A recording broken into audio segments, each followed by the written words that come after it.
was some pretty heavy-duty wave action going on at the lake a couple days ago, and some really strong winds. But the waves were not quite as big as they were forecast to be. Hey, it's Calvin Wazoo, Richard here with another video. And I've been thinking about doing this video and in a series on the individual albums, the vinyl albums in particular by Car Seat Headrest. Ever since I started listening to Car Seat Headrest and started to learn more about Will Toledo, I have been really interested and fascinated with his music. I truly believe he is, in my opinion, one of the most innovative musical artists out there. And I am really, really impressed with his stuff. And the first video that I did, which was kind of a general overview of his first vinyl release and his most recent vinyl release, as well as some impressions with some of his earlier material that is only available digitally, I was really surprised by the response that video received. In just a matter of a month, it now has well over 1,000 views, and I've been getting a lot of comments on that, really, really great comments. And also, I've been picking up a lot of new subscribers, some of whom I believe are subscribing, based on the previous video that I did about Will Toledo and Car Seat Headrest. And many of them also are followers who follow my channel because of the material I do on Frank Zappa. This is all really great. I'm really appreciative of this. I feel like I'm kind of taking a risk addressing these single albums individually with Car Seat Headrest. That it may be too much, and the enthusiasm perhaps by some of the new subscribers who are Will Toledo fans, maybe it will be too much. So anyway, I'm going to go on with this because now I have all the different vinyl releases. Now, this video, I'm going to be talking about this Twin Fantasy, which was this is the second iteration of Twin Fantasy. So, this is the one that was released in 2018, I believe. I had to look this up again based on, on my first one, but it was originally released, I believe it was 2011. But anyway, we'll get more into that. This was followed up with Teens of Style, and eventually I'll get to this album in another video. I have listened to Teens of Style and really, really enjoy that. And then we have, that album was followed up with Teens of Denial, which this copy is still sealed. I haven't listened to it yet, but I will. And then I'll eventually get to doing a video about Making a Door Less Open, the most recent release by Car Seat Headrest. And this one I have listened to, really, really like it. I really, really like all his stuff. So the interesting thing to me about this is not just the content, but also the backstory in when Will Toledo signed with Matador Records. He just made the decision to go back and redo Twin Fantasy.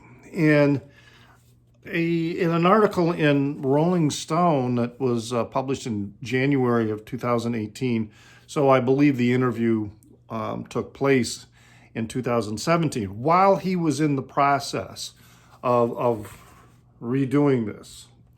Had a really interesting quote in that article. Will said, "This one, the new version, has totally replaced the old one in my mind. I was not in the same place then. It felt at times like doing a cover record. The old one is by a different artist that I don't necessarily like as much as the one I've turned into." And I really admire the quote. I really admire what it is that he was saying. And I really admire that he was recognizing the transformation that he had gone through as a musical artist and as a writer, a songwriter. And so he wanted to keep the essence of the original release of Twin Fantasy, and also, however, inject this more mature perspective that he had. And I really admire that. And, reading the article, it was really clear that he was putting a lot of work and a lot of effort.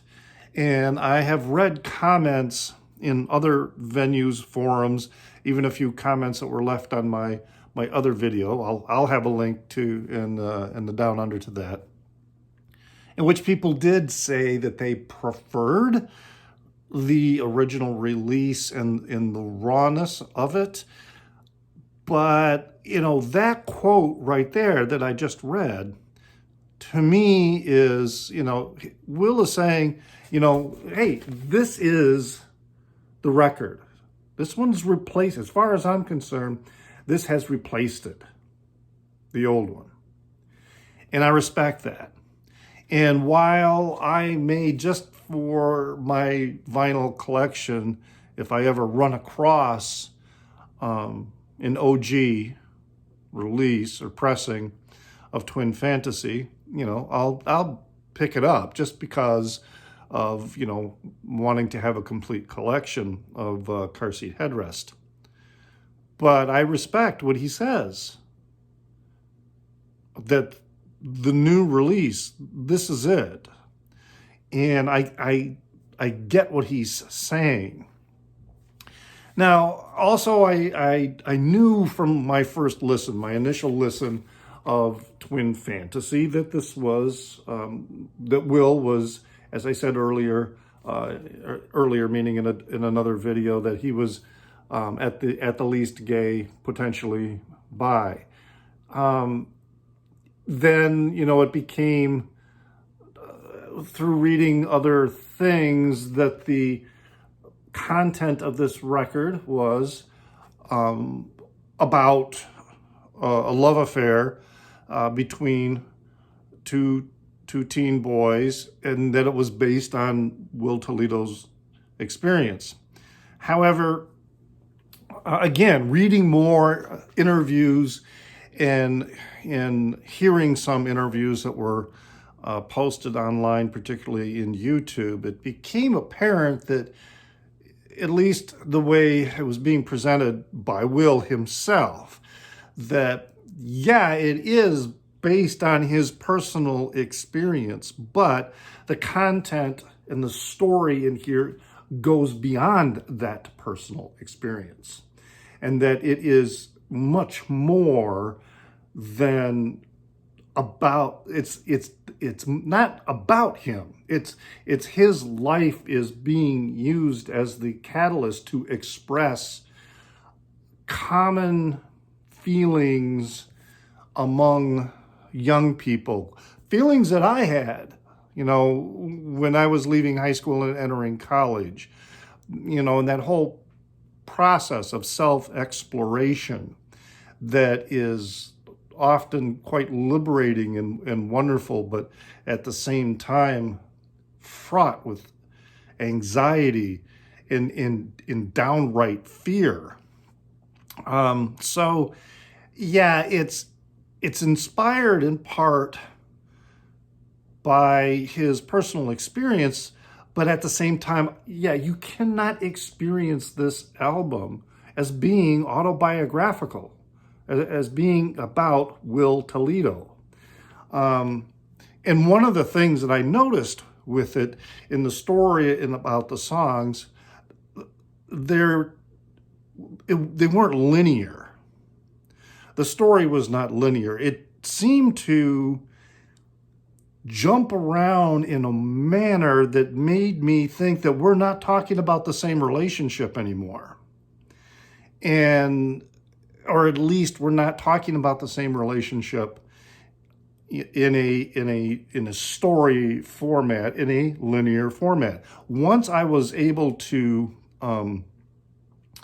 listen to it and understand, and I began to listen to it, these gaps and inconsistencies that I initially heard, once I became aware that, okay, this is not a direct telling of his personal story.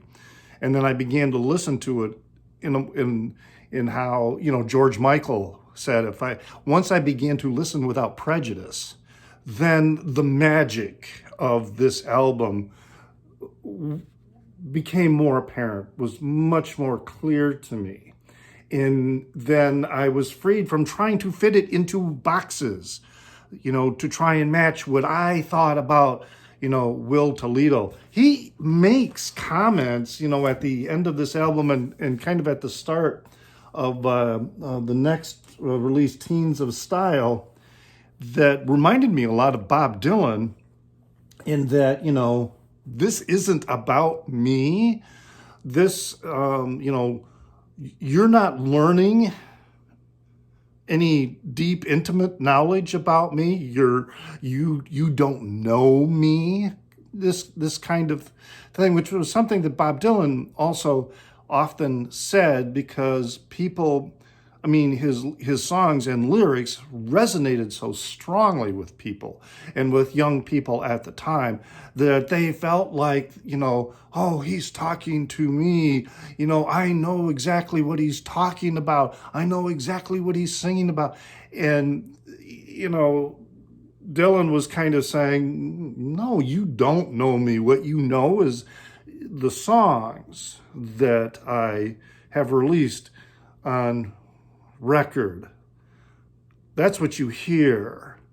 You cannot take those songs and generalize them into me, all right? Because there's more to me than just these songs. And I was hearing, Will say this somewhat overtly and blatantly, but also subtly in other manners. So I really appreciate this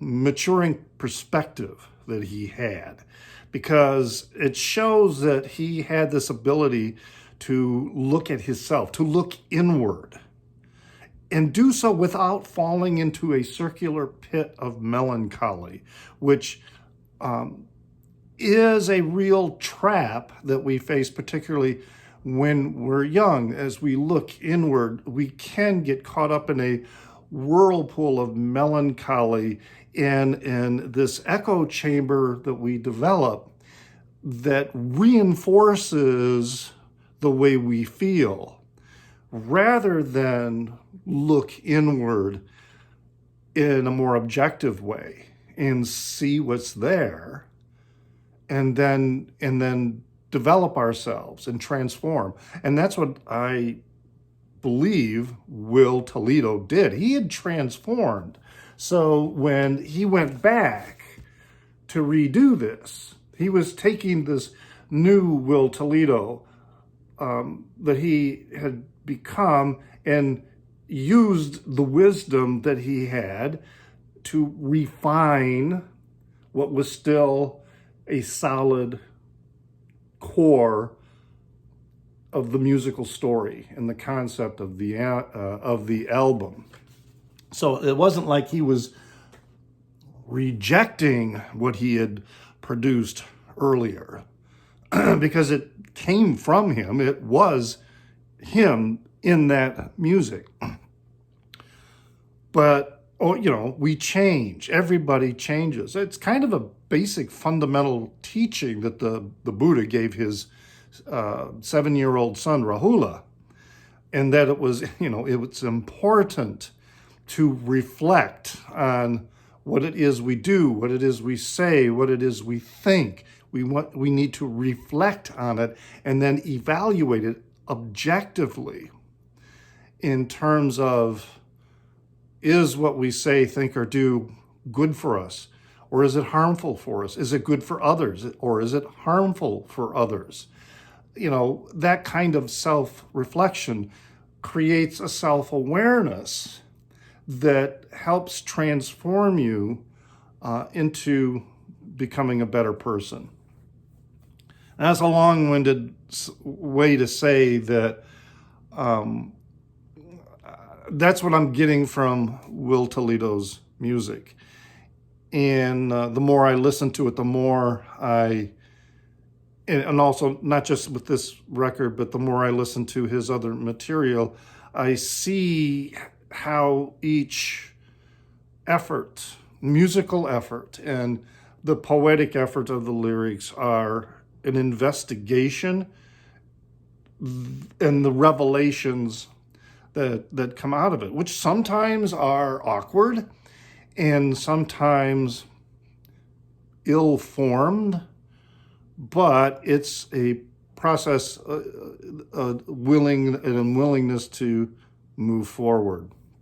So anyway, we think about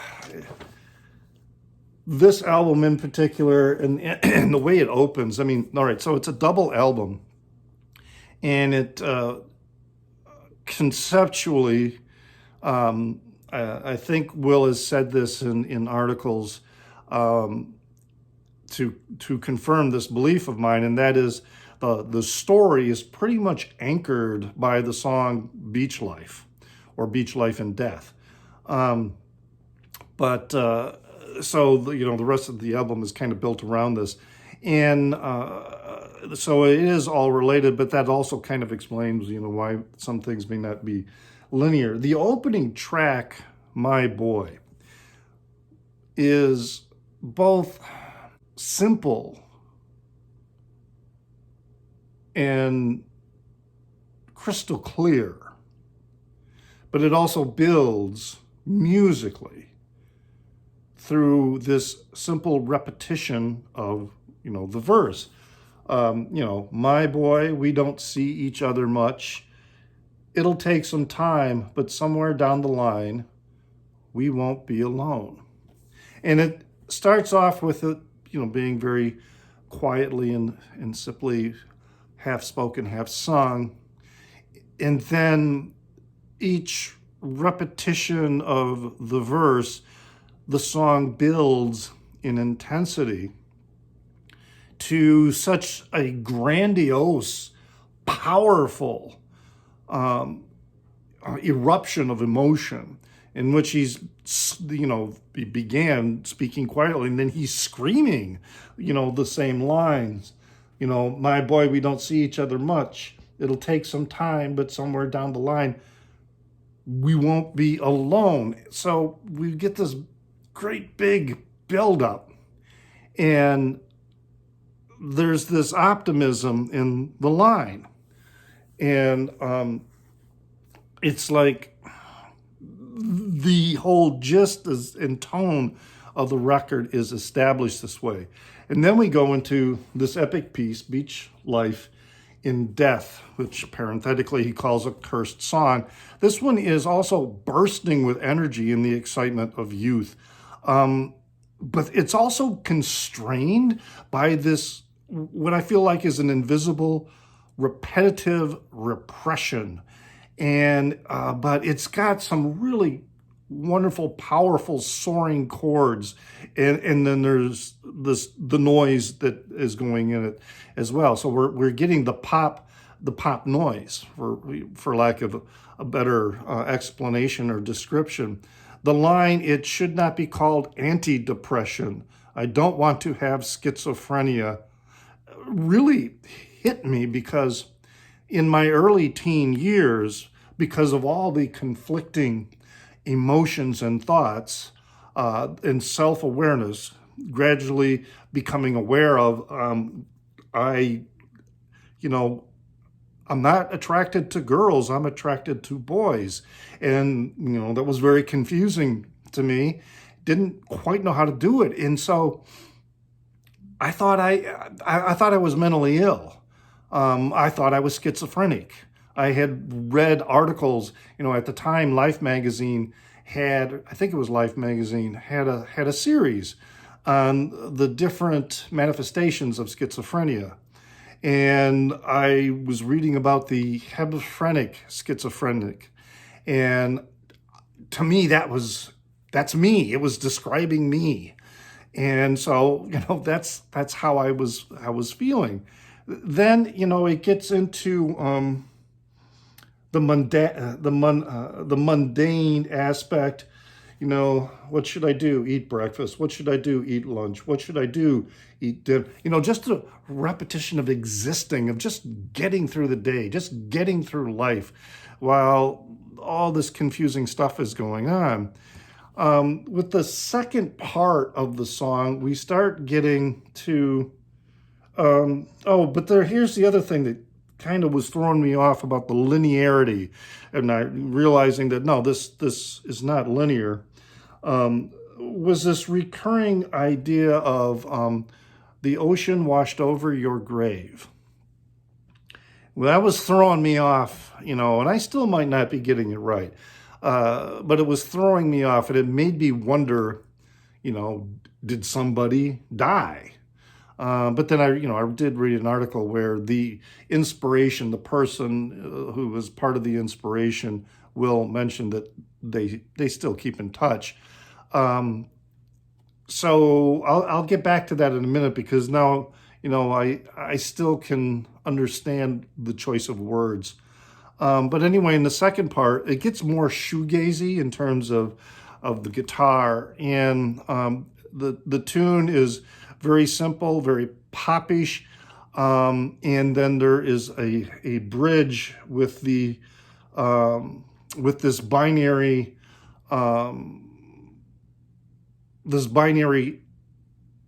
vision or concept thrown in. We said we hated humans. We wanted to be humans. I relate to that. I can relate to that feeling and that sentiment. I can remember in my teens and early 20s feeling that way. Then we got the mundane being re-injected into the whole process again. So it's just this getting through, the plodding through of existence. Get more groceries, get eaten, get more groceries, get eaten, get more groceries, get eaten. That, again, this repetition of existence in wanting to escape it, and yet finding comfort in the repetition.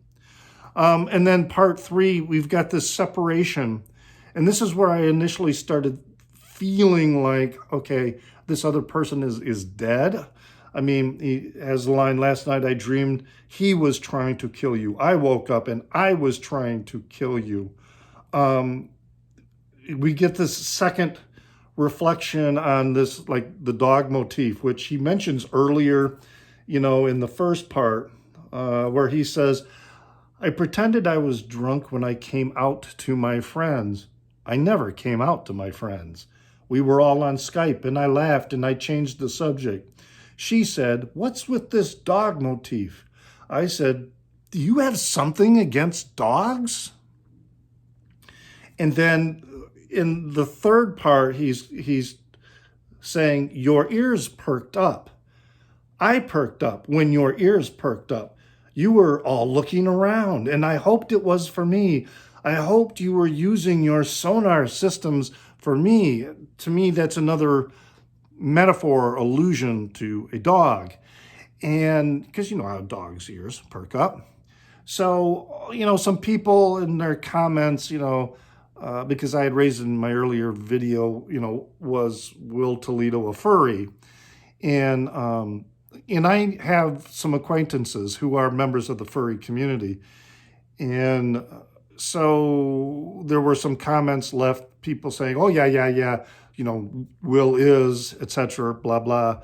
And that these lines are references to that. And I'm like, okay. But this idea, do you have something against dogs? That's supposedly being his furry persona. But at the same time, I'm kind of thinking, well, there are other kinds of dogs.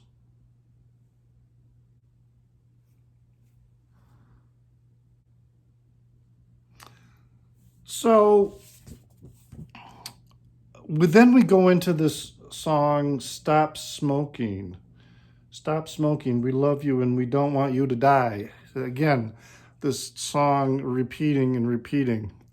It seemed anachronistic to me, but again, I remember I used to be a smoker. I quit more than 20 years ago. It's getting close to 30 years. And that was something, when I was smoking, it was an idea that I was kind of toying with. I began smoking when I was quite young, around 14. And with all this angst that was going on in my life internally, and even when I went to college, it was the 70s. It was not that easy in the 70s Midwest to come out as gay, and knew that what potentially awaited me. So smoking was this way of slowly killing myself. I did not have the strength or will to actually take my life. But I also had this feeling that I wasn't going to be living very long. And maybe smoking was my way of expressing my desire to die so that I wouldn't have to deal with anything. So that's kind of what I get out of that, this minor interruption. I could be totally way off base, but that's kind of where I was at when I was 19, 20, and 21. Then we've got the song Sober to Death, which it's a really, really sweet love song. And I love the lines, good stories are bad lives, good lives make bad stories. I mean, how simple that concept is. I mean, the experiences that I had that I remember the most and with the greatest fondness are the ones that were really bad decisions that I made. And I was fortunate to survive many of them. But the lessons learned were great. And I still have them with me, in that good lives make bad stories. Yeah, they do. I mean, everyone trying to live really, really good. I mean, there's always that feeling of frustration of, have I really lived? And Auntie Mame, you got to live. Life is a banquet, but most poor suckers are starving. So yeah, he's expressing, he's got this, he wants this unhinged life and the excitement that it brings. And then there's a little refrain back to the opener, my boy. Now, then we get into Nervous Young Inhumans, and a song about art and theft. And it seems like it's a soliloquy. He's talking to himself, and I mean, there's a part of the song, where it begins, but like lines, most people are jokes, but you're so real. Most of the time that I use the word you, well, you know that I'm mostly singing about you. And then this is the really interesting twist to the lyrics here.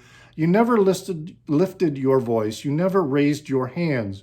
I only showed you my inhuman. You understand?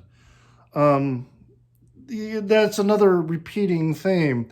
We wanted to be human, but he showed his inhuman. There is this part of us that's inside that is inhuman, and it's ugly and it's violent, and at times if it lashes out at other people that we care about.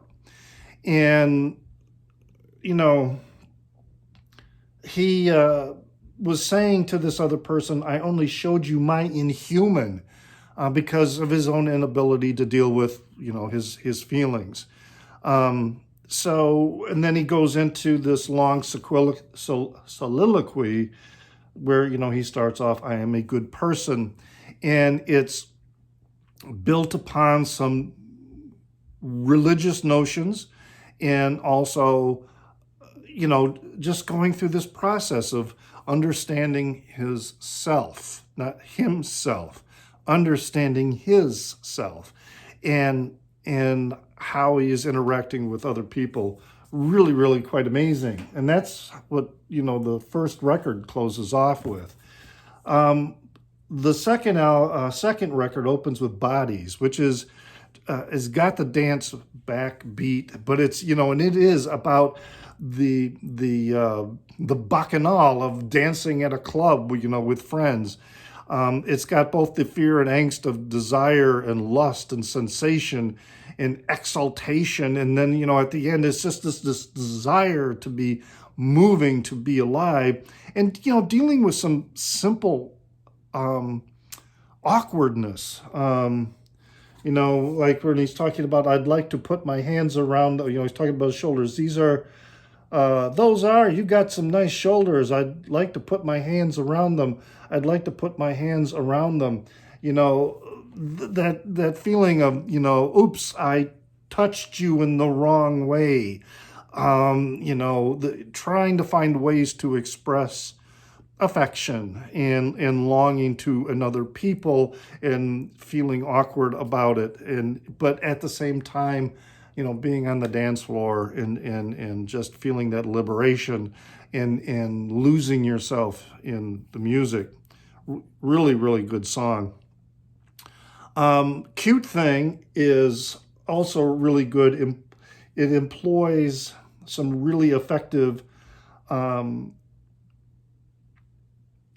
pop hooks. You've got the line, cute thing, don't be rude thing, hot thing, it was nothing. Dog, give me one little chance. I can make you a man. I will be your rock, dog, when you're rolling your eyes. He said this line too. He died in an explosion of mixed media and poorly written reviews. Just wonderful things going on there. He cites a lot of musical influences in a lot of his material. But two that he doesn't mention, but nonetheless I hear, are Arctic Monkeys and Jesus and Mary Chain.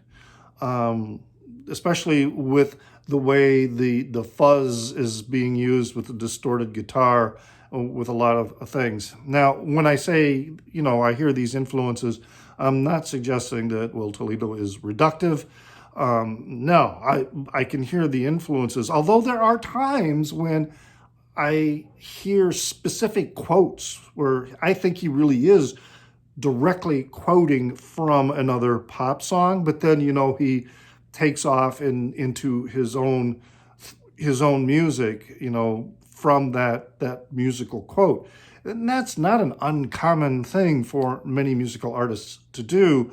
I mean, Frank Zappa would inject musical quotations from Wagner, from Stravinsky, from Holst, and they would be very recognizable musical quotes, often very much note for note. But that's all they were, these quick little quotes from which the rest of his music would build and spin from.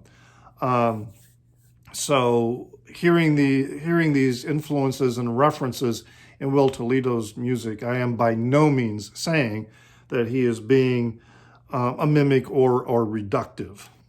So don't get me wrong on that one. And then we get High to Death, which is really expresses the despondency and the feeling of hopelessness that sometimes we confront in ourselves when we're not necessarily getting what we want, whether it's getting reciprocity in terms of affection from another person, or in a breakup, or a lot of other things. We get this feeling like, it's like you almost pinned your entire existence on this one hope, and then it evaporates, it disappears, and I mean, he's really in a hell spot here after whatever happened. And I sat there on the steps considering death. There were only seconds left of the night. Again, I don't want to sound hackneyed about it, but these are universal feelings that we have, that we encounter because we forget in our longing for another person that they are an other person, and that the more we try to cling to them, the more it's like trying to hold water in your hand. As soon as you close your fist, the water goes away. It leaks out of your hand. And it's like that when we encounter people that we have true affection for. The more we try to possess them, the faster they run away from us. And it's a difficult experience. But, we all go through it. We all went through it. I went through it. And then we've got, the other thing I noticed in High to Death is that I am hearing this child's voice crying out, "I'm here, let me out." And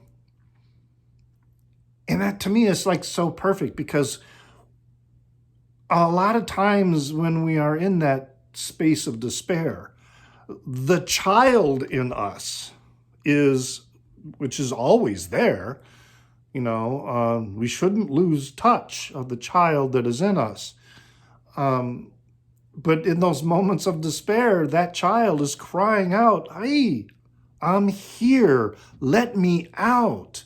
And that's how we can overcome these feelings of hopelessness and melancholy and despair, is by listening to that child. Let me out. Let me live. Famous Prophets, a song about Jesus. This is where I began wondering if somebody died because of the repeated, "The ocean washed over your grave, the ocean washed open your grave." But as I said, in the interview that I read, that the person that this is, that was the spark for the creation of this album, Will is still in contact with them. And it got me thinking of when we miss somebody, when something doesn't work out, one of the ways to cope with the feeling of loss is just to think of them as dead. It sounds odd, but when you think about it, if there's, we hear the phrase, "you're dead to me," but that's usually said in a moment of anger. And what I'm talking about is that it's easier to just simply think of a person as dead because you're not in contact with them anymore, you don't hear from them anymore, and it makes it easier to move on. So that's kind of where I'm going through this, but you can also hear the struggle, that's happening. I could give you what you want. I could give you what you deserve. I could sing another song. I could watch that hammer swerve. And when the mirror breaks, I wouldn't miss it for the world. Call it Black Star. Call it Pain Star. The same thing happens when you touch it. Did they tell you what happens when you touch it? Let me tell you what happens when you touch it. The fragility of the love and emotion in the connections. And then the song goes into these quotations, biblical verse quotations, and talking about, love and growing up, such as the lines from the various Psalms. When I was a child, I talked like a child. I thought like a child. I reasoned like a child. When I became a man, I put the ways of childhood behind me. The challenges of experience and what it brings to you, maturity, and dealing with that, but remembering, as he says, if I give all I possess to the poor and give over my body to hardship that I may boast, but do not have love, I gain nothing. And, you think of the hackneyed phrase, it is better to have loved and lost than to never have loved at all. And that is truth. There is great satisfaction in loving and losing. There is only frustration in avoiding love. And then the album closes with Twin Fantasy, Those Boys, which is kind of interesting. I'll read the whole lyric. The show ain't over. They'll keep on going.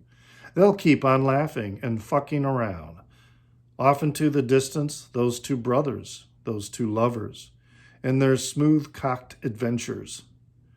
They just want to be one. Walk off into the sun. They're not kissing. They're not fucking. They're just having fun.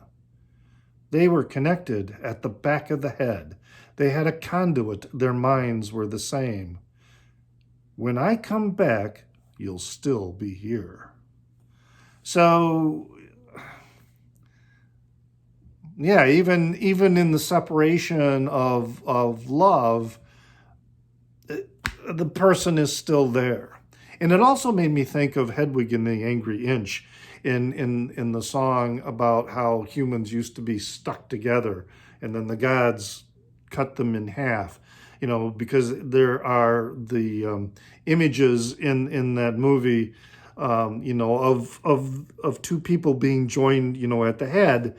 And part of the storyline in Hedwig is searching for my other half to become complete. So, that's one way of looking at it, although I prefer to look at the fact that I am going to be unable to properly love and connect with another person until I first see myself as being whole and not needing somebody else to make me whole. I am whole just the way I am. And when I am fully cognizant of that, then I can really love someone else. Because I'm not loving them because I feel like I desperately need them. I am loving them because I want to. So, you know, this is a really, really amazing album, and I can really understand why Will Toledo felt compelled to go back and sort of remaster this into something that more accurately reflects the person and musician that he is now. I get what he was doing with that. Interesting that, you know, he was doing this at a studio here in Chicago. I live in Chicago.